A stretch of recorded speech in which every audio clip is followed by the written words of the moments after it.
تو پھر جنگ ختم ہونی چاہیے. سیکرٹری جنرل کے دفتر یونائٹڈ نیشن کے دفتر کے زیر اہتمام 1982 میں اقوام متحدہ نے افغانستان سے سوویت انخلا کی سہولت کے لیے بات چیت کا آغاز کر دیا. اس کی فارمیٹ پر 1985 تک اتفاق رائے ہو گیا تھا. دسمبر 1985 کی بات چیت کے وقت سوویت یونین کا یہ مطالبہ تھا کہ سوویت انخلا کا عمل مکمل ہونے کے بعد مجاہدین کو پاکستان کے ذریعے اسلحہ کی فراہمی روکنا چاہیے، لیکن ان کی یہ بات نہیں مانی گئی. یہ معاہدہ سوویت یونین کا ایک کمزور معاہدہ تھا. میخائیل سرگئی گورباچوف نے اپنے ساتھ یہ دھوکہ دہی کا احساس کیا تھا، لیکن 1987 میں سوویت یونین افغانستان کو چھوڑنے کا عزم کر چکے تھے. اس لیے اس معاہدے کو متضاد افہام و تفہیم کے ساتھ مانا گیا کہ اسلحے کی فراہمی مجاہدین کو جاری رہے گی، اور پاکستان اس پر اصرار کرتا رہا کہ پاکستان مجاہدین کو اسلحہ سپلائی کرتا رہے گا. سرکاری طور پر جنیوا معاہدہ 14 اپریل 1988 کو اقوام متحدہ کے جنیوا ہیڈ کوارٹرز میں افغانستان اور پاکستان کے درمیان ہوا. امریکہ اور سوویت یونین ضامن کی حیثیت سے خدمات انجام دے رہے تھے، لیکن دوسری طرف پاکستان کی ایما اور شرارت پر افغان مزاحمتی گروپ یا مجاہدین نے اس معاہدے کو اس وجہ سے ماننے سے انکار کر دیا کہ نہ ہم جنیوا مذاکرات اور نہ معاہدے کے حامی تھے اور نہ ہم نے اس مذاکرات میں شرکت کی تھی، لہٰذا اس وجہ سے ہم اس معاہدے کی شرائط کو قبول کرنے سے انکار کرتے ہیں. اس کے نتیجے میں سوویت انخلا کی تعمیل کے بعد افغانستان میں خانہ جنگی شروع ہوئی. حالانکہ افغانستان اور پاکستان کے درمیان یہ دو طرفہ معاہدہ افغانستان اور پاکستان کا ایک دوسرے کے معاملات میں عدم مداخلت کے اصولوں پر تھا، لیکن ہمیشہ کے لیے پاکستان نے اس معاہدے کی پاسداری نہیں کی. اس معاہدے میں یہ بھی لکھا گیا تھا کہ افغان مہاجرین رضاکارانہ طور پر افغانستان واپس جائیں گے، لیکن عملی طور پر پاکستان یہ بالکل نہیں چاہتا تھا، کیونکہ مہاجروں کے وہی کیمپس تو پاکستان کے ریکروٹنگ سینٹر تھے جہاں وہ افغانستان اور کشمیر کے لیے دہشت گرد تیار کر رہے تھے. اور یہی ہوا کہ سوویت آرمی کا افغانستان سے نکلنے کے بعد پاکستان نے افغانستان کو سول وار میں دھکیل دیا، اور اتنے لوگ سوویت آرمی کے انخلا کے بعد خانہ جنگی میں مر گئے کہ اتنے لوگ انقلاب اور سوویت آرمی کی موجودگی میں افغانستان میں نہیں مرے تھے. ڈاکٹر نجیب اللہ کی سوویت حمایت یافتہ حکومت عوامی حمایت علاقے یا بین الاقوامی سطح پر حاصل کرنے میں ناکام رہی، لیکن پھر بھی وہ 1992 تک اقتدار میں رہنے میں کامیاب ہوا، جب اس کا خاتمہ اور مجاہدین نے کر دیا اور اس کا اقتدار ختم ہو گیا. سر یہ جو سول وار تھی لیٹ 80s سے لے کے 92 تک، وہ بہت ہی بھیانک تھی. افغانستان کی تاریخ میں ایسی سول وار ایسی بھیانک ہم نے دیکھی نہیں. پھر 92 کے بعد طالبان نامی ایک گروہ آتا ہے. یہ کہتے ہیں کہ چونکہ اتنی زیادہ سول وار تھی تو پاکستان نے ایک نئی فورس لانچ کی، طالبان.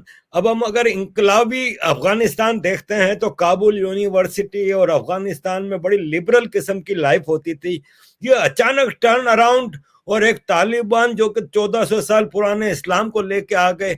یہ کیا تھا؟ طالبان کو کس نے انٹروڈیوس کرایا؟ کیا مقصد تھا اس کے پیچھے؟ ارے بھائی، جب افغانستان میں انقلاب آیا تو اس وقت پاکستان میں پشتونوں کے علاقے میں صرف 300 مدرسے تھے، لیکن جب پاکستان کو امریکہ کے ڈالر اور سعودی عربیہ کے پیٹرول ڈالر ملنے شروع ہو گئے تو آفیشیل رجسٹرڈ مدرسوں کی تعداد 40,000 تک پہنچ گئی، اور ان رجسٹرڈ مدرسوں کی تعداد 1 لاکھ سے بھی زیادہ تھی. اور ان سب میں افغانستان کے لیے جہادی تیار کیے جاتے تھے، اور زیادہ تر یہ مدرسے افغانستان سے آئے ہوئے مہاجروں کے کیمپس میں ہوا کرتے تھے، اور جہادیوں کی تیاری کا سلسلہ ابھی تک جاری ہے.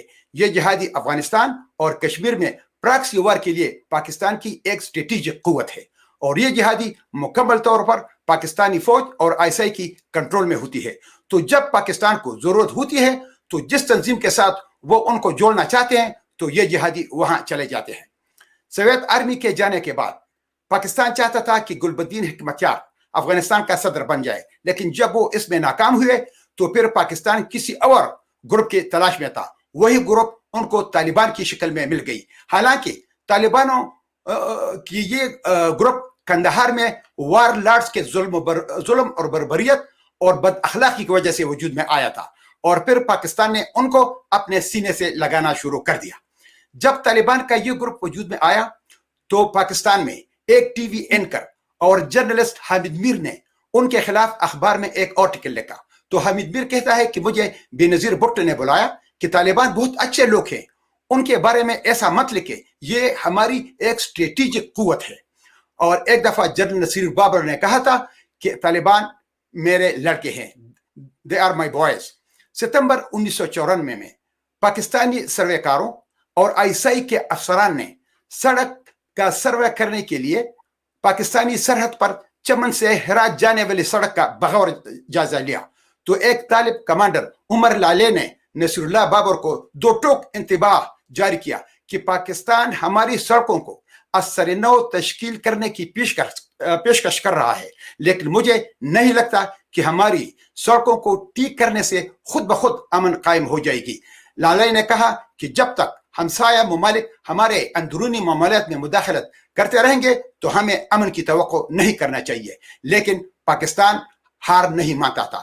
یہ وہ وقت تھا کہ طالبان کو ہر ایک چیز کی ضرورت تھی اور پاکستان کو اس کا پتہ تھا کہ کس طرح سے ان کی اس مجبوری سے فائدہ اٹھایا جائے۔